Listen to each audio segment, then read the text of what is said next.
Good morning everyone. Hope you all are safe at your home. Today we are going to do basic worksheet 4 of the subject science. You know that in the end of every month the basic worksheet of every subject is given to you. So today it's the turn of the basic worksheet of science.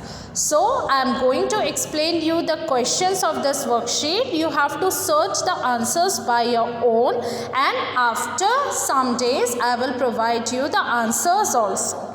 Okay, so let's start with question number 1. Question number 1 is choose the correct alternative. Correct alternative आपको choose करना है. You can see here in the bracket 2 words are given, so you have to choose which is the right word. So the first is a process that occurs when water, nutrition and warmth are given to a seed. कौन सा process होता है जब water, nutrition और warmth seed को दिया जाता है? रेस्पिरेशन और germination. You have to choose from these 1, 2 are given. You have to choose the one and write it here which is the correct one. Second is the animal which can live without drinking water for many days. जो animal without water के काफ़ी दिनों तक रह सकता है, which is that animal? Camel और giraffe. You have to write the name.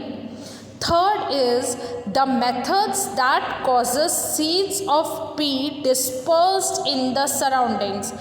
P के सीड्स जो डिस्पर्स होते हैं वो कौन से मेथड से डिस्पर्स होते हैं? विंड से डिस्पर्स होते हैं या बर्स्टिंग से डिस्पर्स होते हैं? So the methods that causes seed dispersal in the surroundings, we have studied all the methods. Seed dispersal means scattering of the seeds away from the parent plant. जो एक plant है उससे दूर जो seeds जाके गिरते हैं. तो पी प्लांट में सीड्स कैसे डिस्पर्स होते हैं? विंड से या फिर बर्स्टिंग से. Fourth is which out of these is not a carrier of seeds. इनमें से सीड का कौन जो सीड्स आपके पेरेंट प्लांट से अलग जाके गिरते हैं वो सीड डिस्पर्सल होता है. तो पी प्लांट में क्या मेथड है सीड डिस्पर्सल का? That you have to tell. Fourth is which out of these is not a carrier of seeds. इसमें से सीड का कौन सा कैरियर नहीं है? इट इज़ एनिमल्स और sunlight.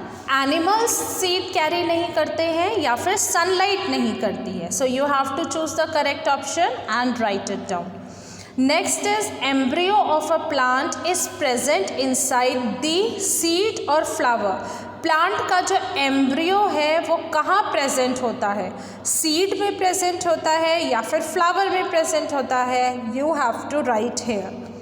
Sixth is in most plants reproduction occurs inside. Most plants में reproduction कहाँ होता है? flowers में होता है या फिर leaves में होता है? reproduction means जो new individual आपका rise कर रहा है same as the parent, that is the reproduction. तो plants में flowers में हो रहा है या leaves में होता है? This you have to tell. Now coming to question number 2, it is answer the following questions. यहाँ पे आपको फर्स्ट क्वेश्चन में तो ऑप्शंस गिवन थे, आपको एक चूज करना था. इस क्वेश्चन में you have to write the answer. Which is the world's largest flower. World का लार्जेस्ट फ्लावर कौन सा है? सबसे बड़ा फ्लावर कौन सा होता है? Second is how many lungs does the human body have.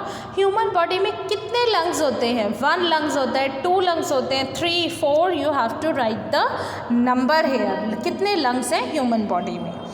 Third is which is the most sensitive organ in our body. हमारी बॉडी का मोस्ट सेंसिटिव ऑर्गन कौन सा है?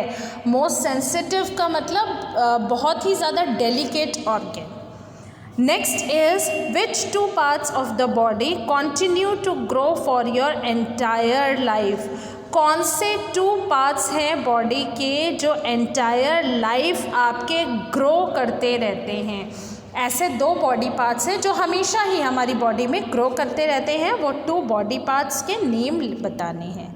Next is which is the smallest bone in the human body. Human body में smallest bone 206 bones are there in the human body. तो उन 206 bones में से सबसे छोटी बोन कौन सी होती है वो आपको यहाँ पर बतानी है। Next is sixth one is which is the largest bone in the human body. Last है आपका लॉन्गेस्ट बोन कौन सी है ह्यूमन बॉडी में। फिफ्थ में आपसे स्मॉलेस्ट बोन पूछा था, यहाँ आपसे लॉन्गेस्ट बोन पूछा है। So out of the 206 bones, which is the longest bone, you have to write the answer here.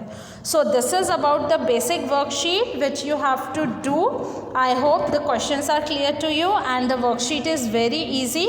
So please take the printout of this worksheet, solve it and then paste it in your copy. So this is all for today. Thank you and have a nice day.